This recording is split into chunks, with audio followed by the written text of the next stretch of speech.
Hello my dear friends, my dear students, good morning.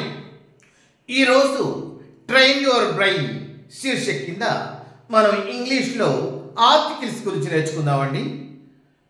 మీకు తెలిసినట్టుకుంటారు articles prepositions ఇవన్నీ parts of స్పీచ్లో మనకు prepositions అవి నేర్చుకునేటప్పుడు మనకు వస్తాయి కదండి. అందులో అనేక ఆర్టికల్స్ కూడా ఉన్నాయి. ఈ ఫర్ ఇవి ప్రపోజిషన్స్ నేర్చుకునేటప్పుడే మనం నేర్చుకుని ఉంటాం కదా.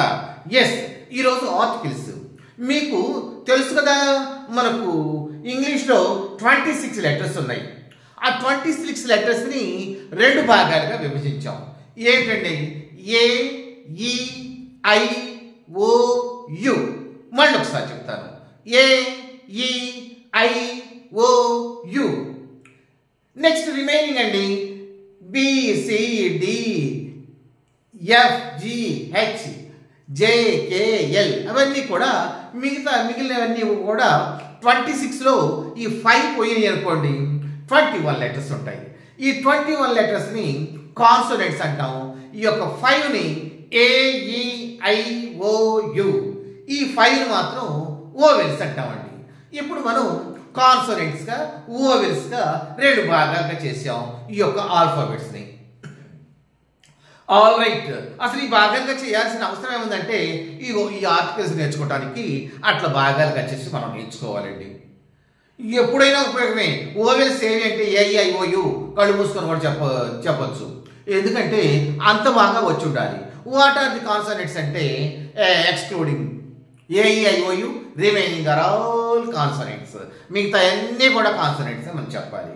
ఇప్పుడు ఆర్టికల్స్ గురించి నేర్చుకుందామండి. ఈ ఆర్టికల్స్ గురించి నేర్చుకునేటప్పుడు కొన్ని రూల్స్ ఉన్నాయండి. ఆ రూల్స్ కాస్త ఫాలో అవ్వాల్సిందే. సరే, ఆర్టికల్స్ ఏవేవండి? A, an, the. ఏమిటండి? A, an, the. ఈ మూడింటిని కలిపి మనం ఆర్టికల్స్ అంటాం. అయితే వీటి యొక్క అర్థం ఏమిటంటే ఏ అన్నా యాన్ అన్నా ఈ రెండిటి యొక్క అర్థం ఒక అనండి. ఒక అంటే ఏ బాయ్ కేమ్ అన్నప్పుడు ఒక పిల్లవాడు వచ్చాడు. బాయ్ కేమ్ అనం, ఏ బాయ్ కేమ్ అంటాం. అప్పుడు ఏ పెట్టాలి కదా, అంటే దాని అర్థం ఏమిటి? ఒక బాలుడు వచ్చాడు. A boy came, a camel came, a dog came, a man came. మరి యాన్ కూడా అంతేనండి. యాన్ కూడా ఒకేనే. An elephant came, it is an ink bottle, it is an Apple.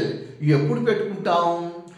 AEIOU ముందు మనం ఏం పెట్టుకుంటామంటే యాన్ పెట్టుకుంటామండి, ఒక. అందుకని ఈ ఒక మనకు ఎవరో తెలియదు, ఏ బాయ్ కేమ్, ఒక బాల్ కేమ్. అందుకని ఈ యాన్ని ఏని ఇండెఫినెట్ ఆర్టికల్ అన్నాం. డెఫినెట్ కానివి. ఇండెఫినెట్ ఏమిటి? డెఫినెట్ కానివి, అంతే కదా. ఇండెఫినెట్ ఆర్టికల్స్ అన్నాం. ఏ బాయ్కి ఏమన్నా, అన్ ఎలిఫెంట్కి ఏమన్నా, అవి రెండు కూడా ఒక ఏనుగు వచ్చింది, ఒక పిల్లవాడు వచ్చాడు. ఒక మనకు తెలియదు కదా, ఎవరో తెలియదు. బోల్డ్ మంది పిల్లలు ఉన్నారు, ఒక పిల్లాడు వచ్చాడు. బోల్డ్ మంది ఏనుగులు అడవిలో ఉన్నాయి. అక్కడి నుంచి ఒక ఏనుగు వచ్చింది. ఏ ఏనుగు?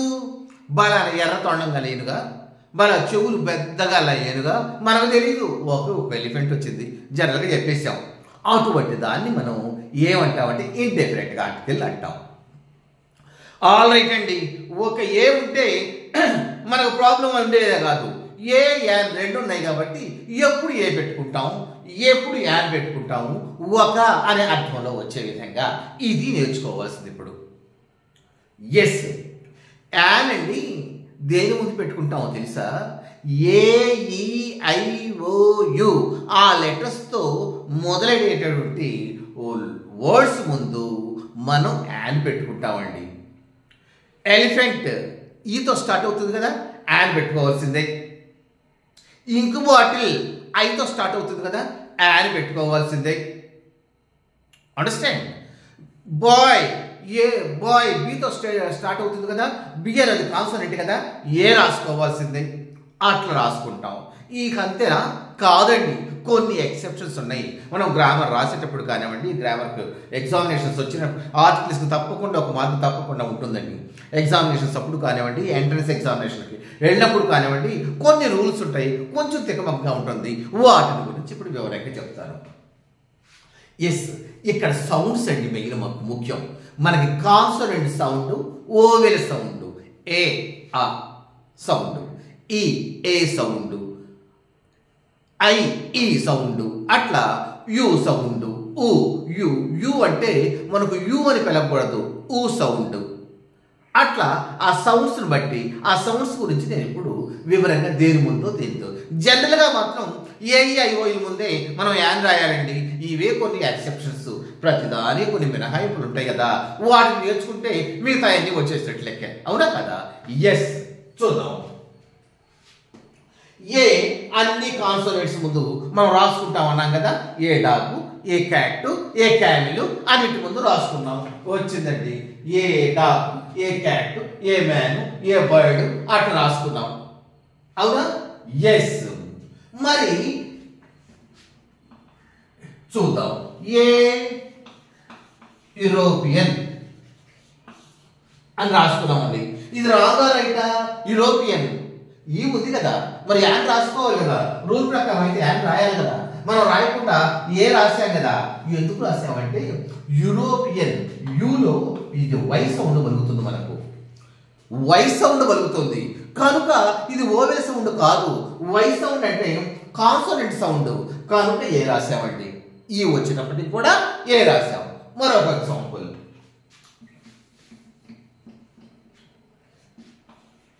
ఏ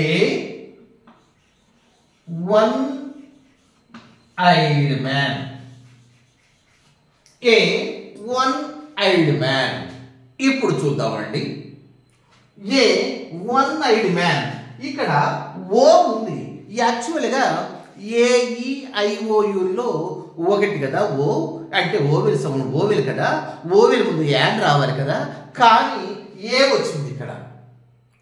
ఎందుకు వచ్చిందంటే వన్ వా వాండి, వా అంటే డబ్ల్యూ కానీ వి కానీ పలుకుతుంది. మరి డబ్ల్యూ వి రెండు కూడా కాన్సోనెంట్స్ కదా, మరి కాన్సోనెంట్స్ ముందు ఏనే రావాలి కదా. ఎస్, అందుకని మనం ఇక్కడ ఏ రాశాం. ఏ వన్ ఐడ్ మ్యాన్. ఓ వచ్చినప్పటికీ కూడా సౌండ్ మాత్రం కాన్సోనెంట్ సౌండ్ పలుకుతుంది కాబట్టి ఎస్. నెక్స్ట్ అదే విధంగా ఏ యూనియన్, ఏ యూనియన్. ఇక్కడ చూడండి, మరి ఏఈఐఓయులో ఓవెల్స్ లో ఒకటి కదా యు, మరి యాన్ రాయాలి కదా, కానీ ఏ రాసాం. ఎందుకంటే ఈ వై కూడా వై సౌండ్, ఈ యు కూడా వై సౌండ్ పలుకుతుంది. యూనియన్, యూనియన్ అనం, యూనియన్ అంటాం. యు అంటే వై సౌండ్ కదా, అందుకని ఏ రాసామండి. జనరల్గా ఎగ్జామినేషన్లో ఇటువంటి ఇచ్చేసి మిమ్మల్ని కన్ఫ్యూజ్ చేస్తూ ఉంటాడు. ఎస్. అదేవిధంగా ఏ యూనివర్సిటీ, ఇది చెప్పక్కర్లేదు అనుకుంటా, ఇప్పుడు దాకా అదే కదా. యూనివర్సిటీ, యు అనేది వై అనేది వై సౌండ్, సారీ యు అనేది వై సౌండ్ పలుకుతుంది. యూనివర్సిటీ, యూనివర్సిటీ కాదు యూనివర్సిటీ కనుక ఇది కాన్సోనెంట్ సౌండ్ కాబట్టి ఏ రాసామండి. రైట్. అదే ఒక ఎగ్జాంపుల్, ఏ యూనికార్న్, యూనికార్న్. ఎస్, ఇది చెప్పక్కర్లా, యూనికార్న్ వై సౌండ్ కదా. ఎస్. ఇటువంటి ఓవెల్స్ అయినప్పటికీ కూడా ఇట్లా కాన్సోనెంట్స్ ఒక ఓవెల్స్ వచ్చినప్పటికి కూడా మనం ఏ రాస్తాం, ఎందుకంటే వాటి సౌండ్స్. ఎస్, యాను. ఇప్పుడు ఏమి మీరు తెలుసుకున్నారు కదా, ఏ రాయాలి, కానీ కొన్ని ఓవెల్స్ వచ్చినప్పుడు కూడా ఏనే రాయాలి, యాన్ రాయకూడదు. ఎందుకని మీకు తెలుసుకున్నారు కదా. ఎస్. ఇప్పుడు యాన్ అన్నా కూడా ఒకటేనండి. యాన్ గురించి నేర్చుకుందాం. ఏఈఐఓ ముందు కదా మనకు యాన్ ఎక్కడ రావాలి, ఏఈఐఓ ముందు. An umbrella, an umbrella. U చూడండి, యు అంబ్రెల్లా కాదు అంబ్రెల్లా, ఆ సౌండ్ అంటే ఇది ఓవెల్ సౌండ్, అందుకనే యాన్ రాసాం. An umbrella. ఇందాక దానికి దీనికి కన్ఫ్యూజ్ పడద్దు. ఇందాక యు వచ్చింది వై సౌండ్ పలికింది, యూనివర్సిటీ. ఇక్కడ యు వచ్చింది కానీ వై సౌండ్ పలకలా, అంబ్రెల్లా ఆ ఓవెల్ సౌండ్ పలికింది, అవునా కదా. Yes, an umbrella. అదే విధంగా ant water, an ink bottle, e sound, yes, an ink bottle. Next, an orchestra, an orchestra. ఏ వచ్చింది, ఆ సౌండ్ పలికింది, ఓవెల్ సౌండే కదా, yes, an orchestra. An apartment, an apartment, an apartment, yes. ఇవి బాగానే ఉన్నాయండి, కానీ మనకు ఒకటి ఉందండి. ఏంటంటే కొన్నిసార్లు ఓవెల్ కాన్సోనెంట్స్ కదా, కాన్సోనెంట్స్ వస్తాయి చూడండి. అండ్ హవర్, ఇక్కడ కాన్సోనెంట్ వచ్చింది, ఏ రావాలి కదండి, కానీ యాన్ ఎందుకు వచ్చింది? మరి హెచ్ అనేది కాన్సోనెంట్ కదా, మరి ఏ రావాలి కదా, యాన్ ఎందుకు వచ్చింది?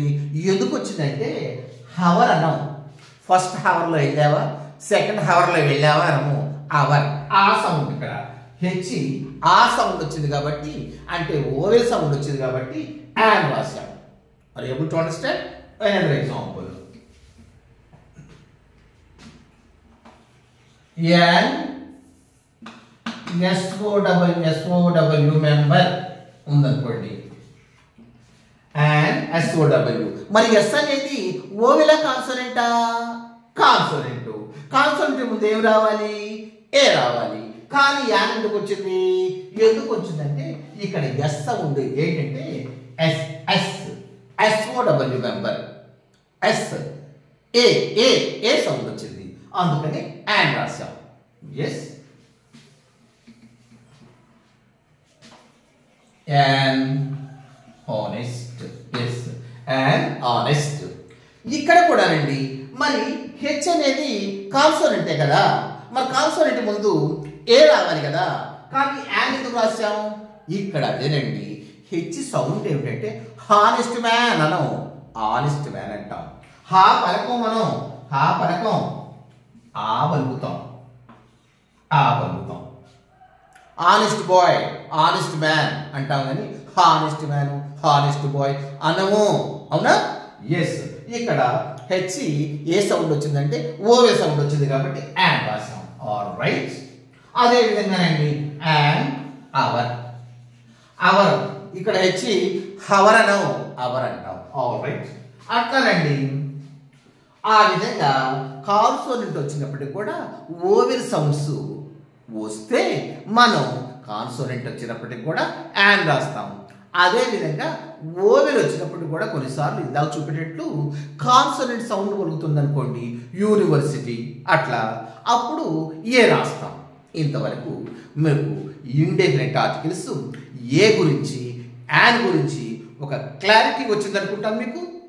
ఎందుకంటే జనరల్గా మీకు మిస్ చేసి మిమ్మల్ని మిస్లీడ్ చేసేసి బిట్లు ఇచ్చేది కూడా ఈ ఎగ్జాంపుల్తోనే ఇస్తాడండి. ఒకవేళ కొత్తవి వచ్చింది అనుకోండి, దాన్ని ఎట్లా పలుకుతున్నామో చూడండి. హెచ్ వచ్చింది, అవర్ అంటున్నావా, హవర్ అంటున్నావా, అట్లా మనం ఒకసారి 2 సార్లు అనుకుంటే మనకే తెలిసిపోతాయండి అవన్నీ కూడా. ఎందుకంటే జనరల్గా మనం రోజు మాట్లాడే ఇంగ్లీష్ మాటలే వస్తాయి, కానీ అటువంటివి వచ్చినప్పుడు కొంచెం జాగ్రత్తగా ఉండండి. ఎస్, ఇప్పుడు మనం డెఫినెట్ ఆర్టికల్కి వద్దామండి. ఇండెఫినెట్ ఆర్టికల్స్ అయిపోయినాయి, ఒక అనే అర్థం వచ్చేది ఏ యాన్ అయిపోయింది. ఇప్పుడు డెఫినెట్ ఆర్టికల్ అండి. డెఫినెట్ ఆర్టికల్ అంటే తెలుసు కదా, ఇండెఫినెట్ కాంది, ఫలానా, అది అనేది definite article. The man came, ఆ మ్యాన్ వచ్చాడు. ఏ మ్యాన్ వచ్చాడు? ఆ మ్యాన్ ఎవరో నీకు తెలుసు, నాకు తెలుసు. ద గర్ల్ కేమ్, ఆ గాళ్ళు వచ్చింది. ఏ గాళ్ళు? ఆ గాళ్ళు ఎవరో మీకు తెలుసు, మాకు తెలుసు. డెఫినెట్గా తెలుసు. ఆ డెఫినెట్గా తెలిసినటువంటి దాన్ని the dog came. The dog ఏది? నీకు తెలుసు, మాకు తెలుసు. మేము పెంచుకునే కుక్కను, మీరు పెంచుకునే కుక్కను, మీకు నాకు ఇద్దరికీ తెలుసు. అందుకని ఇది డెఫినెట్ ఆర్టికల్స్ అన్నాం. ఎస్, ఆ డెఫినెట్ ఆర్టికల్స్ని ఎక్కడెక్కడ వాడతామో కొంచెం నేర్చుకుందాం. ఎస్, ఒకటండి, ముందు మనం జగ్రాఫికల్ ఏరియాస్లో ఈ దీన్ని తప్పకుండా వాడాల్సిందేనండి. జాగ్రఫికల్ ఏరియాస్ అంటే మనకు చూడండి ద మెడిటరేనియన్, లేకపోతే ద మెడిటరేనియన్, ద సౌత్, ఇటువంటి జాగ్రఫికల్ ఏరియాస్ ఉంటాయి కదా, ద సౌత్, ద ఈస్ట్ అనేవి, ఇటువంటి వాటిని ముందు తప్పకుండా కూడా మనం ది వాడవలసినదే. నెక్స్ట్ ఇంకోటి ఏంటంటే ఎడార్లండి, ది ధార్, ఈ ఎడార్లు ముందు ధార్ ఎడారి, ది సహారా, ఈ ఎడార్లు ముందు కూడా అంటే డిజర్ట్స్ ముందు కూడా ది వాడవలసిందే. ది సహారా, ది ధార్ అని ఎడార్లు ముందు కూడా తప్పకుండా, అంటే డిజర్ట్స్ ముందు కూడా మనం the we have to use definitely. Yes. Next అదే విధంగా ఫారెస్ట్ ముందండి, ది అమెజాన్ ఫారెస్ట్, అటువంటి ఫారెస్ట్ ఉన్నాయి కదండి, ది నలుమల ఫారెస్ట్, ఈ ఫారెస్ట్లు ముందు కూడా ది వాడవలసినదే. ఈ నెక్స్ట్ ఇంకా ఏంటి ముందండి, ది పెనిన్సులా, అంటే మనకు ఐలాండ్స్, పెనిన్సులాస్ ఉన్నాయి కదండి, వాటి ముందు కూడా మనం Gulf of Mexico, the Gulf of Mexico, the Baaja peninsula, ఆ విధంగా పెనిన్సులాస్ ముందు కూడా మనం ది వాడాల్సిందే. అంటే ఫారెస్ట్ ముందు కానీ, డిజర్ట్స్ ముందు కానీ, జాగ్రఫికల్ ఏరియాస్ ముందు కానీ మనం రాసేటప్పుడు ఫస్ట్ ది రాయాల్సిందే. ఇక్కడ వరకు తెలిసింది కదా. మరి ఇంకెక్కడ ఇది భర్త కన్నిటికి వాడాల్సిందా? వాడకొని కొన్ని ఉన్నాయండి, మనకు తెలుసు దాని ది వాడాలి కదా అని, కానీ అవి వాడకూడదు. వాడకూడని తెలిస్తే మిగతా అన్ని వాడేయే కదా, అవునా కదా? పాస్ అయిన వాళ్ళు అందరూ పక్కగా రాలంటే మిగతా వాళ్ళందరూ కూడా ఫెయిల్ అయిన వాళ్ళే కదా. ఇది వాడకు కూడా నీకు తెలుగుతాం, అవి కొన్ని ఉన్నాయి కాబట్టి అవి నేర్చుకుంటే మిగతా వాటి ముందు కూడా ది వాడవచ్చు. ఫలానా అది పర్టికులర్గా చెప్పేటటువంటి, డెఫినెట్గా చెప్పేటటువంటి వాటి ముందు ది వాడవలసిందే. కొన్నిటి ముందు మాత్రం వాడకూడదు, అవి మాత్రం మనం నేర్చుకుందాం. ఎస్. కెనడా, ఇండియా, మెక్సికో మొదలైనటువంటి పేర్లు ముందండి, కంట్రీస్ ముందు, సింగులర్ నౌన్స్ ముందు, అదేవిధంగా కంట్రీస్ ముందు మనం singular names of the countries ఉంటాయి కదండి, ఆ కంట్రీస్ ముందు మనం ది వాడకూడదు. ఇండియా అనాలి, దా ఇండియా అనకూడదు. ఆస్ట్రేలియా అనాలి, దా ఆస్ట్రేలియా అనకూడదు. అమెరికా అనాలి, దా అమెరికా అనకూడదు. ఎస్. ఆ ముందు మెక్సికో, ఇది ఎగ్జాంపుల్ కెనడా, ఇండియా, మెక్సికో, ఇదంతా కూడా ఇదండి. నెక్స్ట్ సిటీస్ ముందు, టౌన్స్ ముందు మనం వాడకూడదండి. హైదరాబాద్ సిటీ ఉందండి, దా హైదరాబాద్ అనకూడదు, ది ఢిల్లీ అనకూడదు. అదేవిధంగా మన దగ్గరలో టౌన్స్ ఉన్నాయి అనుకోండి, ఏది జగైపేట ఉందనుకోండి, దా జగైపేట అనకూడదు, దా గుడివేడ అనకూడదు, దా మైలవరం అనకూడదు. టౌన్స్ ముందు వాడకూడదు. అదేవిధంగా ఇంకా ఏటి ముందు, సిటీస్ ముందు కూడా వాడకూడదు. అదేవిధంగా స్టేట్స్ ముందు కూడా వాడకూడదు. గుజరాత్ అంటాం, దా గుజరాత్ వాడకూడదు. ఆంధ్రప్రదేశ్ అంటాం, దా ఆంధ్రప్రదేశ్ అనకూడదు. ఎస్. స్టేట్స్ ముందు కూడా మనం ది వాడకూడదు. అదేవిధంగా స్ట్రీట్స్ ముందు కూడానండి, the 6th street, he is living in 6th street, 6th street, 5th street, 2nd street అంటాం కానీ he is living in the 5th street, he is living in the 2nd street. The వాడకూడదు. Streets ముందు కూడా the వాడకూడదు. అదేవిధంగా lakes ఉంది, అది lake George, అది ఎవరెస్ట్ ముందు కానివ్వండి, పర్వత సముదాయాల ముందు కానివ్వండి,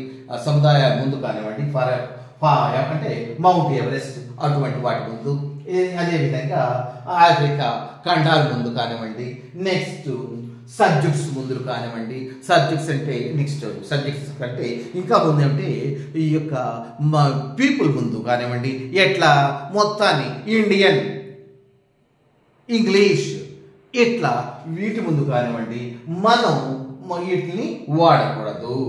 అదేవిధంగా ఐలాండ్స్ ముందు కూడా వాడకూడదు. నెక్స్ట్ అదే ఇంగ్లీషు వీటి ముందు కూడా వాడకూడదు. ఇంకోటి ఏంటంటే పర్టికులర్గా అకాడమిక్ సబ్జెక్ట్స్ ఉన్నాయి చూడండి, మన ఇంగ్లీషు, సోషల్, సైన్స్, ఇవన్నీ వాటి ముందు కూడా మనం వాడకూడదు, ది వాడకూడదు. వేటి ముందు ఈ యొక్క చెప్పిన జోగ్రాఫికల్ ఏరియాస్ ముందు కానివ్వండి, డిజర్ట్స్ ముందు కానివ్వండి, ఫారెస్ట్ ముందు కానివ్వండి, పెనిన్సులాస్ ముందు కానివ్వండి, ఇది వాడకూడదు. అదేవిధంగా మనం వాడాలండి. ఆ యొక్క జోగ్రాఫికల్ ఏరియాస్ కానివ్వండి, డిజర్ట్స్ కానివ్వండి, పెనిన్సులాస్ ముందు కానివ్వండి ది వాడచ్చు. ది వాడకూడదు ఎప్పుడంటే కంట్రీస్ ముందు మనం ది వాడకూడదు. టౌన్స్ ముందు కానివ్వండి, సిటీస్ ముందు కానివ్వండి, ఆంధ్రప్రదేశ్ ఇటువంటి వాటి ముందు కానివ్వండి, స్టేట్స్ ముందు కానివ్వండి, సబ్జెక్ట్స్ ముందు కానివ్వండి, లాంగ్వేజ్ ముందు కానివ్వండి మనం ది వాడకూడదు.